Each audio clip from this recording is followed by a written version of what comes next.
요한복음 12장 1절에서 11절 말씀을 한 절씩 교독하겠습니다. 유월절 엿새 전에 예수께서 베다니에 이르시니 이곳은 예수께서 죽은 자 가운데서 살리신 나사로가 있는 곳이라.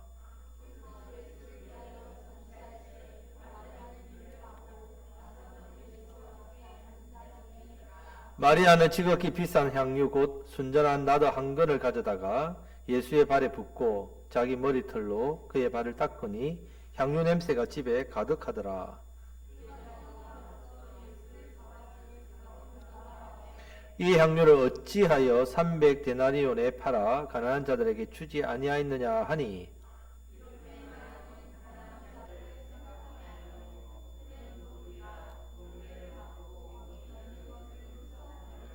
예수께서 이르시되 그를 가만두어 나의 장례할 날을 위하여 그것을 간직하게 하라.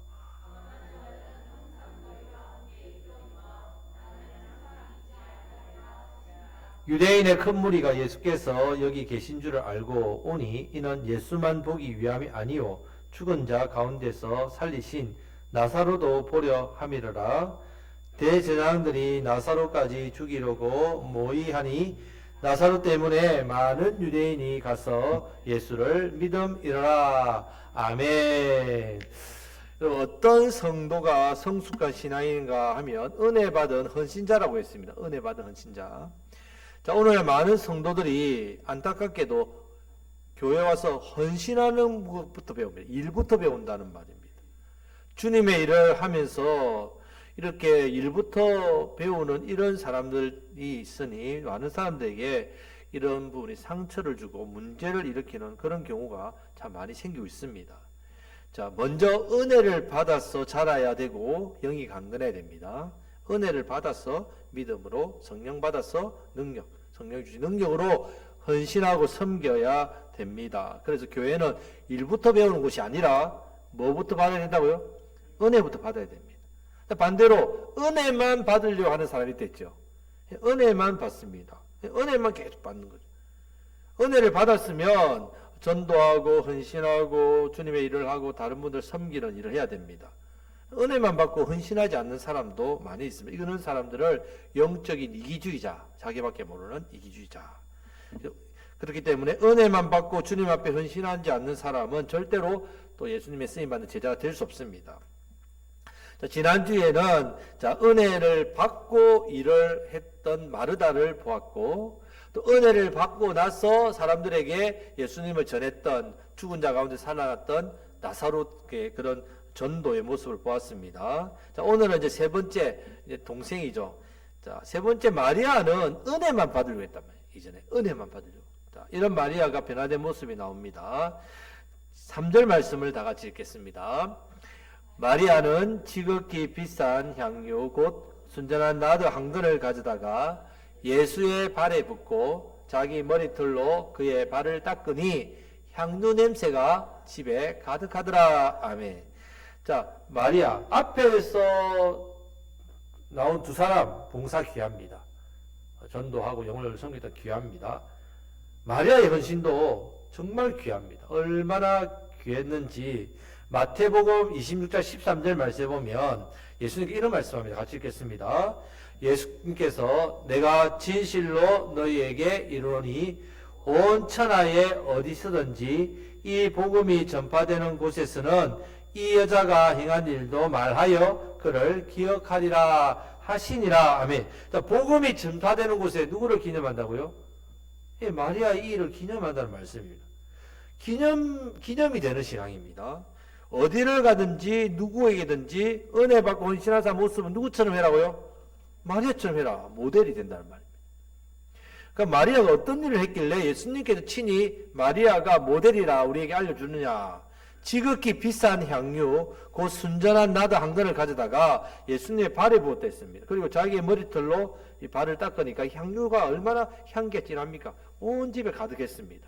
지극히 비싼 향유입니다. 5절 말씀에 보면 이 향유의 가격이 나옵니다. 300데나리온. 자, 300데나리온은 하루 일꾼의 품삯이 1데나리온입니다. 하루 노동자가 하루 종일 일을 하면 1데나리온을 줍니다. 자, 오늘날 계산하면 300데나리온이니까 뭐 1년치 연봉 되겠죠. 뭐 휴일 빼고 이렇게 하면 보통 요즘 뭐 젊은 사람들 뭐 연봉 3천, 4천, 뭐 많게는 5천 이렇게 되겠죠. 자, 이런 나드 항근이라 있습니다. 나드는 인도의 동쪽에 보면 히말라야 쪽에서 이 나르드라는 식물이 있어요. 나르드라는 식물. 그 뿌리에서 추출하는 향료입니다. 원액이 얼마나 이 뽑는데 어려운지 그 원액 그대로 하면 비싸니까 20%만 넣어도 이게 100% 이렇게 만드는데 순전한 나드이기 때문에 원액밖에 없다는 거예요. 안 쓰건. 항근은 고기로 600g이죠. 고기는 항근 600이죠. 여기서 항근은 그렇게 말합니다. 327.5g입니다. 327.5g 한 반 정도 우리가 말하는 항근보다 반 정도 됩니다. 자, 이 머리털로 주님의 발을 닦았다. 이 말은요. 머리털이 어떤 의미냐? 고린도전서 11장 15절 말씀 보면 만일 여자가 긴 머리가 있으면 자기의 영광이 된다. 그러니까 머리털은 자기의 뭐라고요? 영광. 예. 영광. 영광을 누구에게 돌리고 있다고요? 예수님께. 예, 그런 모습입니다. 자, 마리아가 은혜를 받고 나니까 이전에는 은혜만 받고 싶어가지고 일도 안 하고 예수님 무릎팍에 앉아가지고 그 옆에 앉아가지고 말씀만 듣는 걸 좋아했단 말이에요. 그런데 지금 어떻게 됐습니까? 달라졌죠. 은혜만 받고 있지 않습니다. 귀한 향유를 예수님 발에 붓고 자기의 머리털, 자기의 영광인데 예수님 발을 닦는다. 최고의 영광이 머리털을 가지고 노예처럼 예수님 발을 닦고 있습니다. 최고의 헌신. 은혜 받고 헌신하는 것. 그 향유 냄새가 온 집에 가득했다는 말은 이 최고의 헌신. 이 향유는 유대인 여자들이 시집 갈 때, 결혼할 때 준비하는 가장 중요한 물품입니다. 조금씩 모읍니다. 그래서 향유병에다가. 그래서 이것을 10년 정도 이상 모았던 양이라는 거죠. 마리아의 이익은 10년 이상 적어도 모은 양을 자기의 어떤 이제 결혼과 인생을 위해서 준비한 것을 누구에게 드리고 있다고요? 예수님께. 왜? 은혜를 받았어. 아마 여기 모인 사람들은 도대체 저 여자가 무슨 생각으로 저 비싼 향유를 그것도 예수님의 발에다 붓고 머리털로 닦고 그렇게 낭비하고 있는지 도무지 이해가 안 됩니다. 하지만 마리아는 아낌없이 자신을 드리며 헌신하고 있는 믿음의 모습입니다. 은혜를 받았기 때문에 헌신할 수밖에 없는 모습입니다. 나사로는 복음을 전했고 언니 마르다는 예수님에서 음식을 준비하고 섬기고 자기는 예수님께 자신을 다 드리는 헌신. 이것이 바로 교회의 모습입니다. 교회의 모습. 받은 은혜를 주체할 수 없어 서로 섬기려고 하시는 내게 주신 은사, 내가 할 수 있는 무엇인지 작은 일이든 큰 일이든 서로 막 하려고 하는 모습. 헌신입니다. 우리 교회의 모습이죠. 우리 성도에 보면 그렇게 은혜를 받으면 가만히 계시지 않고 서로 어떻게 하든 작은 일에 봉사하시는 모습. 여러분, 우리 신앙생활은 어떻습니까? 만약에 이 세 명 앞에 나온 세 명과 다르다 하면 내가 뭔가 영적으로 병들었다고 생각하시면 됩니다. 아니면 은혜를 내가 받지 못하고 있구나. 우리가 은혜를 받으면 마르다처럼 불평 없이 감사함으로 자신의 몸을 들여서 봉사합니다. 나사로처럼 세상의 많은 사람들에게 예수님을 자랑합니다. 마리아처럼 자신의 인생을 예수님 위해서 내어놓습니다. 자, 이것이 정상적인 모습이란 말입니다. 은혜를 받으면. 예수님께서 우리에게 부활, 생명을 주셨지 않습니까? 예수님은 부활이시고 생명이시기 때문에 우리에게 부활을 주시는 분이고 생명을 주시는 분인데 이전에 머리로 알았는데 마르다, 마리아, 나사로가 경험하고 나니까 은혜를 받았단 말입니다. 변화됩니다.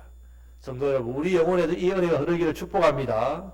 매주 하나님의 은혜가 여러분들 영혼을 덮어서 감당할 수 없는 은혜와 감당할 수 없는 사랑 때문에 교회도 섬기고 성도님도 섬기고 또 세상에 내가 좀 연약하지만 또 나보다 더 연약한 자를 위해 기도하고 영혼을 섬기는 그런 한 주간의 기쁨의 삶을 살아가시기를 주님의 이름으로 축복합니다. 자, 이렇게 마리아가 이런 귀한 헌신을 잘했습니다. 잘하면 칭찬받아야 됩니까? 욕 들어야 됩니까? 칭찬받아야 되잖아요. 박수 받아야 됩니까? 아니면 손가락질 당해야 됩니까? 박수 받아야 됩니다. 그런데 어떻게 합니까, 지금? 오히려 시비가 들어오고 태클이 들어왔다, 태클. 그것도 예수님의 제자 중에 하나인 사람, 유다. 가론 유다죠. 예수님의 제자가 이렇게 말하면요. 얼마나 부담되겠습니까? 4절 5절 말씀을 같이 읽어보겠습니다. 제자 중 하나로서 예수를 잡아줄 가룟 유다가 말하되 이 향유를 어찌하여 300데나리온에 팔아 가난한 자들에게 주지 아니하였느냐 하니, 이것은 그냥 좋게 좋게 이야기한 게 아니라 혼을 내는 거예요. 혼을. 이 목소리를 높여가지고 아니 어떻게 이런 귀한 걸 이걸 팔아가지고 가난한 사람들이 나눠줘야지 어떻게 이렇게 허비하냐고 팔짝팔짝 뜁니다. 가룟 유다가 아까워서 어찌할 줄 모릅니다. 그럼 왜 가룟 유다가 이렇게 흥분하느냐? 지 것도 아닌데 왜 흥분하냐면요, 그 이후 6절 말씀 나옵니다. 6절 말씀을 같이 읽어보겠습니다. 이렇게 말함은 가난한 자들을 생각함이 아니요 그는 도둑이라 돈깨를 맞고 거기 넣은 것을 훔쳐 가미르라. 아멘. 우리로 하여금 회개. 우리 이런 교회 돈을 맡은 사람. 자기가 돈을 맡았는데 어떻게 한다고요? 돈깨를 맡았는데, 자, 예수님과 12제자가 13명이 늘 동거동락한단 말입니다. 그러면 먹을 거 하려면 돈을 모아 있어야 되겠죠. 그럼 그걸 누가 맡고 있다고요? 관리하고 있다고? 가룟 유다. 어떻게 한다고요? 유다가 관리하면서? 예, 요쪽에도 요쪽으로 살짝씩 옮긴다. 이렇게 하나씩 살짝 몰래 뒤로 이렇게. 그것 때문에 이거 허비 안 하고 예수님께 드리면 300데나리를 팔아가지고 또 300데나리 넣고 11조 떼고 자기가 30에 하려고.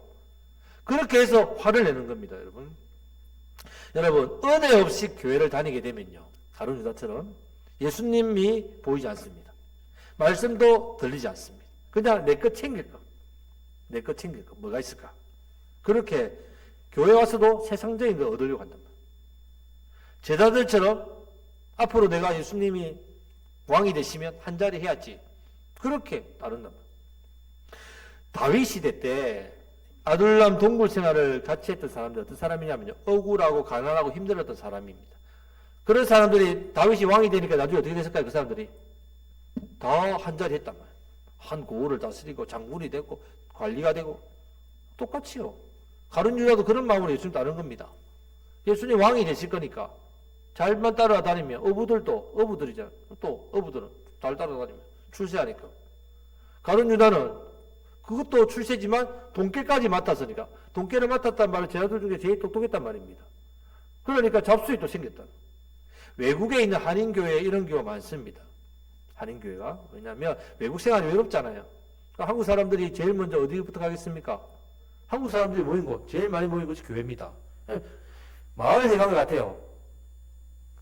외국은 교회가 마을 회관 같습니다. 거기 가면 한국 사람 만나고 거래처 뚫고 부동산도 알아보고 일자리도 알아보고 또 서로 간에 또 주고받는 정보들이 있고, 가면 다 되니까 먼저 교회부터 간다. 신앙이 있든 없든, 믿음이 있든 없든 어떻게 해요? 교회 간다. 그러다 보니까 믿음은 안 생기고 자기의 피로만 채우다가 문제 생기면 교회가 서로 싸워가지고 또 분리되고 그렇게 되는 일들을 많이 듣습니다. 은혜를 받아야 돼요. 교회는 은혜를 받아야 됩니다. 이 가룟 유다의 말과 행동은요, 은혜 받은 마리아 입장에서 마리아의 행동을 도저히 이해가 못하는 겁니다. 가룟 유다가 볼 때는 은혜 받은 마리아의 헌신을 도대체 이해할 수 없는 거죠. 왜? 가룟 유다는 은혜를 모르니까. 혹여 교회 안에서 이 가룟 유다 같은 말을 하고 행동하는 사람이 있다면, 아, 저 사람 은혜가 필요한 사람이었군요. 이렇게만 생각하시면 됩니다. 이런 사람은 일부터 배우려고 하지 말고 은혜부터 받아야 합니다. 기도부터 해야 합니다. 은혜를 받아야 마르다처럼 나사로처럼 마리아처럼 즐겁게 헌신하고 섬기고 복음을 전하고 자기의 가장 귀한 것, 값진 것을 주님께 아낌없이 내어놓을 수 있는 사람이 된다는 말입니다. 교회의 모습입니다. 교회의 원동력은 뭐라고요? 교회의 힘은 어디서 출발한다고요? 은혜예요. 은혜. 자, 이렇게 예수님 나서지요. 은혜 받은 사람을 보호하셔야 되니까. 7, 8절 말씀을 다 같이 읽겠습니다. 예수께서 이르시되 그를 가만두어 나의 장래할 날을 위하여 그것들을 간직하게 하라. 가난한 자들은 항상 너희와 함께 있거니와 나는 항상 있지 아니하리라 하시니라. 아멘. 자, 예수님께서 말씀하시는데 이 부분에 대해서 마태복음 26절 10절에서는 이렇게 표현합니다. 마태복음 26절 10절을 같이 읽겠습니다. 예수께서 아시고 그들에게 이르시되 너희가 어찌하여 이 여자를 괴롭게 하느냐? 그가 내게 좋은 일을 하였느니라. 아멘. 예수님 아신다. 여러분의 은혜 받고 헌신하고 성교 봉사를 누가 하신다고요? 예수님. 예수님 아십니다. 사람은 몰라줘도 우리 예수님 아십니다. 우리의 섬김, 수고, 희생에 대해서 사람의 평가 좋게 받으면 좋지요. 아이고, 되게 잘하시네요. 아이고, 잘합니다. 멋지십니다. 대단하십니다. 들으면 기분 좋죠. 저도 그렇습니다. 저도 이렇게 좋죠. 하지만 여러분, 사람의 평가 아주 좋지만 은혜 받은 사람은요, 누구에게 평가받고 싶어 하겠습니까? 예수님께. 예수님만 아시면 됩니다. 예수님 아시면 됩니다. 예수님은 가룟 유다가 왜 저렇게 마리아에게 시비를 걸고 화를 내고 태클을 걸고 이렇게 하는지 아십니다. 우리 주님의 성령의 교통하심으로 사람의 중심을 깨뜨려 보기 때문에 그렇습니다. 마리아의 중심도 아시고 가룟 유다의 중심도 압니다. 마리아가 왜 저렇게 헌신하는지 아십니다. 나사로도 마르나도 왜 저렇게 하는지 아신다면 다 아시고 하신 말씀이 그를 가만두어 나의 장래한 나를 위하여 그것을 간직하게 하라. 예수님 장래 무슨입니까? 예수님 곧 있다가 며칠 있다가 어떻게 하십니까? 십자가에 죽으시니까. 자, 마태복음 26장 12절 말씀도 같이 한번 읽어보겠습니다. 이 여자가 내 몸에 이 향유를 부은 것은 내 장래를 위하여 함이니라. 아멘.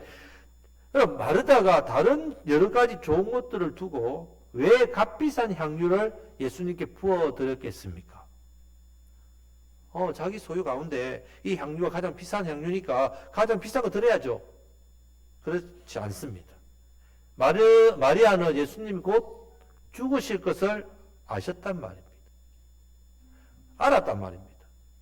죽으실 예수님께 향유를 미리 부어드리는 겁니다. 왜냐하면 이스라엘 사람이 죽으면요, 시체에다가 뭐 한다고요? 향유를 바르기 때문에 그렇습니다. 곧 예수님이 죽으실 것을 믿고 알고 미리 향유를 예수님께 붓는단 말이에요. 왜 이런 일이 생겨주냐면 이 마리아의 신앙 스타일입니다. 마리아의 신앙 스타일은 말씀 신앙입니다. 늘 주님 발 앞에서 말씀을 들었다. 말씀 듣는 걸 너무 좋아해요. 말씀을 들어보니까 예수님께서 계속 이 말씀을 반복해서 합니다. 6월절, 이번 6월절이 되면 나 죽는다. 그리고 죽는 것으로 끝나는 게 아니라 어떻게 해요? 부활한다. 나를 꼽아보니까 6일밖에 안 남았거든요. 부활이요 생명 대신 예수님께서 자신을 담보로 해서 죽으심으로 우리를 부활시키는데 내 오라버니를 부활시키는 거 보면서 나도 부활시키는구나. 이것을 믿게 됐다. 은혜를 받아서. 십자가의 주님. 이 은혜를 위해서 예수님이 이제 곧 십자가에서 죽으시는구나. 그럼 나는 이 시점에서 어떻게 할까? 이런 고민을 마리아가 자연스럽게 하게 되고 이제 주님을 섬길 수 있는 기회가 얼마 남지 않았는데 그러면 그 기회 가장 귀한 예수님의 죽으심에 대해서 내가 믿는 믿음의 현신. 바로 자신의 가장 귀한 것을 향유로 예수님의 장례를 준비하는. 자, 마리아는 주님의 말씀을 따라 헌신했습니다. 이렇게 할 수 있던 이유는 다 마리아가 은혜를 받았기 때문입니다. 그전에는 말씀 듣고 은혜 받는 것만 좋아했습니다. 너무 말씀 좋고. 예수님께서 마리아의 일에 대해서 복음이 전거되는 것마다 이 여자가 행한 일을 이렇게 이야기할 때에 은혜 받은 것만으로 멈춘 게 아니라 마리아는 예수님의 십자가를, 예수의 부활을 믿고 자신의 가장 귀한 것을 예수님 위해서 드린 것 때문에 이 여자의 신앙을 기념이 되라고 말씀하시는 겁니다. 성도 여러분, 우리 교회를 덮어야 될 것이 바로 주님의 은혜입니다. 은혜. 우리의 가정에도 덮어야 할 것이 바로 주님의 은혜입니다. 우리 생업도 기업에도 덮어야 되는 것이 주님의 은혜입니다. 이번 명절에 우리 자녀들을 혹시나 본다. 우리 자녀들 가정에도 덮어야 될 것이 주님의 은혜입니다. 내 심령에도 덮어야 되는 것은 주님의 은혜입니다. 이 은혜가 저와 여러분들 심령에 충만하기를 우리 주님의 이름으로 축복합니다. 아멘. 이제 은혜 받고 헌신하는 마르다. 이전보다 일은 더 많지만 이전에는 일할 때마다 동생에 대해서 불평하고 일하지 않는 사람에 대해서 정죄하고 했던 마르다. 마음속에 일을 하면서도 기쁨이 없었던 마르다. 이제는 밝게 웃으면서 기쁨으로 주님 바라보면서 일을 더 기쁨으로 열심히 잘했습니다. 나사로. 유대인들이 자기를 죽이려고 합니다. 근데 나사로가 자기를 죽이려 할 때 나사로 무서웠겠습니까? 안 무서웠겠습니까? 안 무서웠죠. 왜 안 무서웠습니까? 나사로는 이미 한번 죽어봤기 때문에 죽음이 안 무섭습니다. 오히려 죽음이 나고래 가기 더 좋다. 그러니까 담대하게 예수님을 전했습니다. 복음을 전했습니다. 마리아는 어떻게 합니까? 최고의 것으로 예수님의 장사를 미리 준비해서 값비싼 향유를 예수님께 부었습니다. 예수님께로부터 기념신앙, 헌신을 기념하는 모델이 된다는 말씀을 받았습니다. 반대로 은혜 없이 교회를 다니는 가룟 유다는 어떻게 됩니까? 뭔가 예수님을 따라다니면 자기에게 뭔가 떨어질 콩고물이 있으니까 뭔가 이렇게 자기에게 채울 게 있으니까 욕심 채우려고 따라다녔단 말이에요. 자, 그런 사람에 대해서 때려주고도 안 되는 게 뭐냐면요, 헌신입니다. 헌신. 은혜를 받지 않은 사람, 은혜를 못 받은 사람은 절대로 은혜 받아서 하는 헌신을, 섬김을 이해할 수 없습니다. 여러분, 우리는 가룟 유다처럼 되면 절대로 안 됩니다. 우리는 성경에 당당히 이름을 올린 마리아처럼 헌신의 모델, 그런 모델의 신앙이 되어야 합니다. 그러기 위해서는 먼저 은혜가 필요합니다. 은혜. 교회를 수년, 수십 년, 평생을 다녀도 만약에 내 은혜를 제대로 받지 못한다면요, 그냥 이론적으로는 교회가 어떤 곳인지, 말씀이 어떤 곳인지, 어떻게 교회 생활해야 되는지를 너무나도 잘 알지만 이 아는 신앙에서 참된 가슴을 뜨겁게 하는 그 은혜 받아서 정말 진심 어린 헌신, 진심 어린 봉사, 섬김, 전도 못합니다. 이거 강요돼서 하는 게 아니란 말이에요. 제가 여러분들에게 뭔가를 강요해서 여러분들이 할 수 있는 게 아닙니다. 은혜를 받아야만 자연스럽게 되는 일이기 때문에 그 자연스럽게 되는 일에 대해서 제가 뭔가를 이렇게 요구할 수 없다는 말이에요. 은혜를 받으시기를 바랍니다. 은혜를 받아야 마드라처럼, 나사로처럼, 마리아처럼 봉사하고 전도하고 내 가장 귀한 것을 주님을 위해 드리는 인생, 이런 하나님, 우리 주님께서 기념하시는 가장 복된 헌신자, 은혜 받은 헌신자. 자, 따라하시겠다. 은혜 받은 헌신자. 옆에 계신 분에게 은혜 받고 헌신합시다. 예, 더욱더 귀한 생명 살리시기를 우리 주님의 이름으로 축복합니다. 아멘. 이제 우리 같이 한번